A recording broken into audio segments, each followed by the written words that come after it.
The following presentation is brought to you by Virginia Credit Union. Welcome to this webinar, Rebuilding After a Financial Crisis. Your financial house may seem like it's been turned upside down as a result of the COVID-19 crisis. You may have experienced a decrease in your income, you may have increased expenses, or even taken on more debt. However, the time is coming now to rebuild financially. In this webinar, we will provide you with the tools and the strategies to rebuild your financial house. My name is Sylvia Watford, a Senior Financial Education Specialist at Virginia Credit Union, and I will be your presenter. Should you have any questions regarding this webinar, please reach out to me at sylvia.watford@vacu.org. So when we look at rebuilding your financial house, I want you to think of your budget as the foundation. With any house, it's important to have a very sound and secure foundation. So think of your budget as the foundation. Think of your use of credit and uh, your managing of debt as the walls to that financial house. And then I want you to think of your savings plan as the roof for your financial house. So, in building this house, it's important that you use the tools that will help you build and rebuild your financial house. On our website at vacu.org, I want to show you a very valuable resource that is available to you. If you just click on the search key there and just simply type the word balance. Balance is a financial coaching organization that the credit union has partnered with to provide resources to you. One of the resources is the option to meet with a financial coach and really look at helping you develop a detailed plan for your particular situation. So that is available. And there are also online tools that are available. So as we look at the online tools, there are variety of tools that are available for you. Everything from calculators, if you are computing how much debt you have, to articles, videos. There are even podcasts that are available. But we are going to look at the resource in terms of the money management planner. So, this money management planner is so helpful because it provides you and with one place with everything that you'll need to rebuild your financial house. The first thing I want you to think about would be your financial goals. How have your goals changed as a result of this financial crisis? One of the things that we're seeing is that so many people, so many of us are saying, especially for a short term goal, is that everybody is saving more money.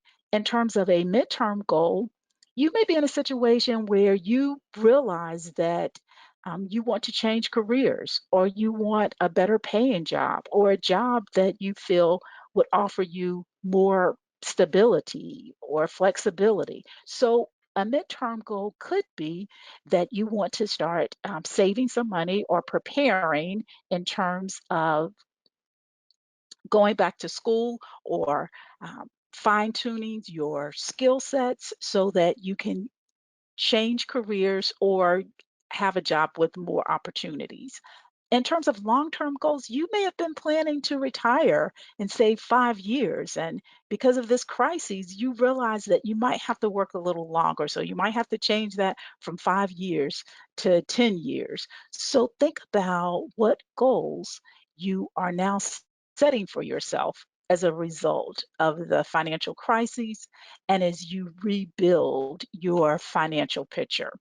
The other thing that we will be looking at, and we will take a deeper dive in this a little later, but just looking at your expenses, everything from your essential expenses to your discretionary expenses, then looking at your monthly income and really seeing how your cash flow is working.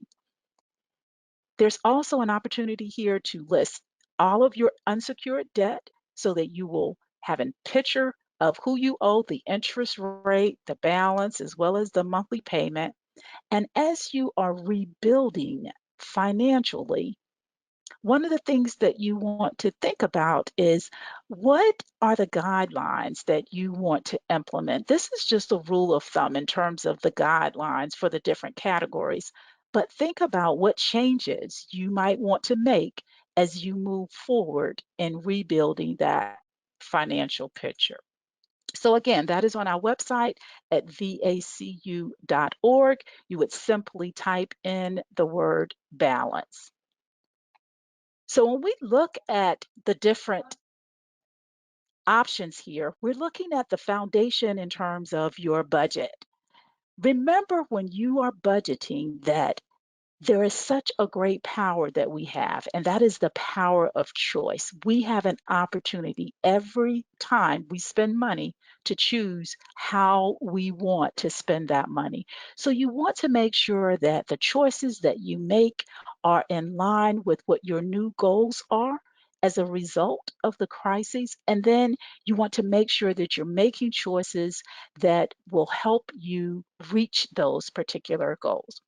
As I said before, one of the things that everyone is telling us is that they definitely plan to save more. So, this is a really neat budget worksheet that is also available on our website. Again, you would just simply go to vacu.org and type in monthly budget worksheet. And this allows you to really just look at what your income is and what your expenses are and what your cash flow is. Now, notice here we list savings as your first expense because one of the things that we want you to consider is implementing what we call the PYF principle, which is simply pay yourself first. So, this will allow you to really see what is happening in terms of your cash flow. So now that we've set that foundation, we are going to look at managing credit in terms of building the walls with your financial house. So you want to take an inventory of your debt to know everybody that you owe. You can go to this website, annualcreditreport.com. Normally, we can all get a free copy of our credit report once every 12 months, but because of the COVID-19 crisis, we can all receive a weekly copy of our credit report online, and you'll be able to get that from all of the three credit reporting agencies listed here: TransUnion, Equifax, and Experian. So you want to see who you owe and then simply create a plan of attack. You can decide if you want to pay the lowest balance first or if you want to pay the ones with the highest interest rate. This will allow you to come up with a plan so that you have less debt, which means that now that money that you would be paying in interest, you can use that towards building that savings account. If you have accounts in good standing, that is great. And if you're able to make more than the minimum monthly payment, again, that will help move that needle in terms of getting out of debt. When you're looking at your debt picture, there may be a situation where you have delinquent accounts now. So you want to, I always say, run to your creditors and not away from them. So you want to make sure that you have that contact with your creditors. You can work out possibly a payment plan so that you can catch up on any delinquent accounts. And then if you have anything in collections, you could possibly settle a debt. So let's just say you owe $1,000 and you're able to pay $300. So you could possibly settle the debt and pay $300 and no longer owe that $700. So that would be an option for you. I want to encourage you not to use these debt settlement agencies.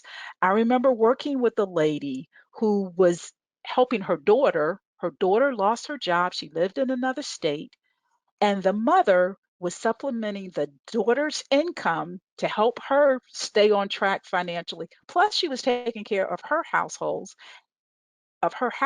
and as a result, it was creating a crisis for her. So she reached out to this debt settlement agency. The first thing that they told her was to stop paying her creditors, but to send them the money. And they told her that they guaranteed that they would be able to settle all of the debt that she owed, plus that she needed to pay them $400. So she paid them $400, and you can probably guess what happened. They did not settle her debt, and she ended up going bankrupt. When I asked her about why she made that decision, she said, I had a gut feeling that I should not have proceeded.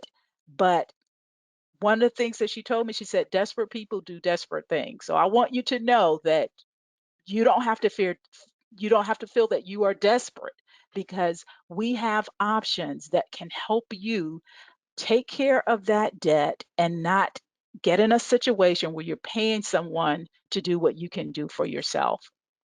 So now you may be at ground zero in terms of rebuilding your credit. You may have had to close some of those accounts, and you want to rebuild that credit report. So, in order to do that, when you look at your credit score, there are two things that have a major impact on your credit score, and that is simply paying things on time and paying down debt. So if you can focus on doing that, that will help improve your overall credit report and boost your credit score. Now, we talked about building that emergency savings. So as you are building that emergency savings, that will hopefully put you in a situation where you can avoid taking on additional debt.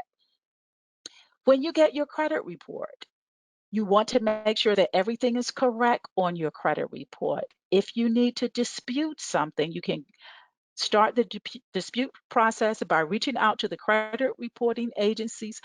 We did a webinar on how to read your credit report where we go through that process. And that's something that you can do yourself and not pay anyone to do that for you.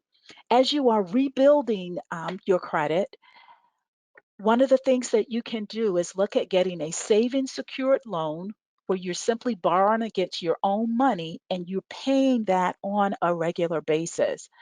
You can do that, and that will help reestablish your credit.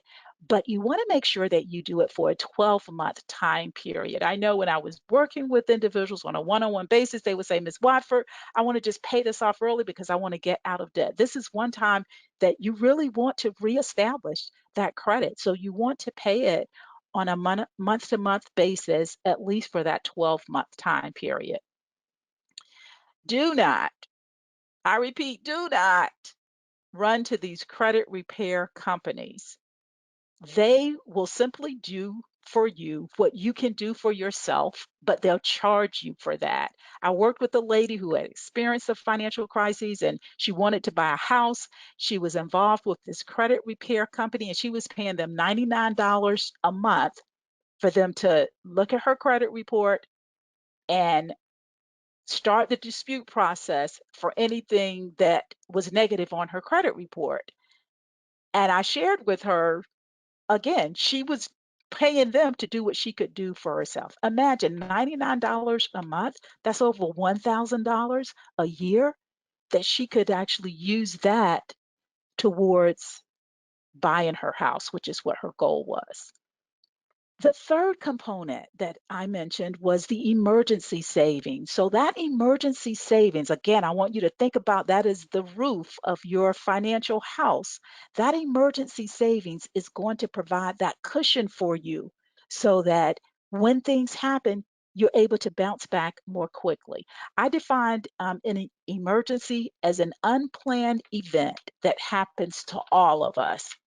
With the COVID-19 crisis, all of us are experiencing it at the same time. And again, so many people are telling me, I am definitely going to start saving some money on a regular basis. So, what that tells us is that when we are very motivated, we can save money and we can do it on a consistent basis. When I talk with people who are really good at savings, I ask them, what is the one thing, how are you able to save on a regular basis and consistently? What they tell me out of sight is out of mind. Setting it up as an automatic transition from the checking account to the savings account so that that money is deducted on a regular basis and that builds up that savings account. The rule of thumb is that we should save at least 10% of our net monthly income. But if we cannot save 10%, it's okay to save 5% or even 3% or even 1%. The key is to start saving and to start saving on a consistent basis so that that is just a natural habit that you want to build as you are building your financial house. The other thing you want to think about is replenishing your retirement savings account. Um, One of the stipulations in the CARES Act that was passed is that individuals could take out money from the save from your retirement plan and not pay the 10% penalty. And some people probably did that because if you're going through a crisis, you are concerned about the urgent matters at hand, and your retirement plan may have been put on the back burner. But now you can look at setting aside some money. Think of it as planting a seed for the future. If you don't plant that seed, there's nothing to grow, right? So you want to plant that seed by putting something in that savings account, in that retirement account on a consistent basis. So that's building that nest egg for further down the road when you look at retiring. I always encourage people, listen, look at the minimum amount that you can do without thinking about it rather than trying to do a really large amount and then having to go to it for a withdrawal or a loan from your retirement plan. Because in that way, you just forget about it and you let that money work for you because at some time you will be in a situation where you don't necessarily want to work and you have that as an option. So let your money work for you by replenishing your retirement savings plan. As you are looking at building your financial house, you may also need a partner to help you with that. And that is the free financial coaching that is available through Balance. You can speak with one of our financial coaches by phone. They are available during the week, also on the weekend, also on the evenings. You can just simply reach out to them at the toll free number that's provided here, which is 888-456-2227. And again, on our website, vacu.org/balance. And of course, you can reach out to me at sylvia.watford@vacu.org. So remember, your credit union is here to help you as you rebuild your financial house.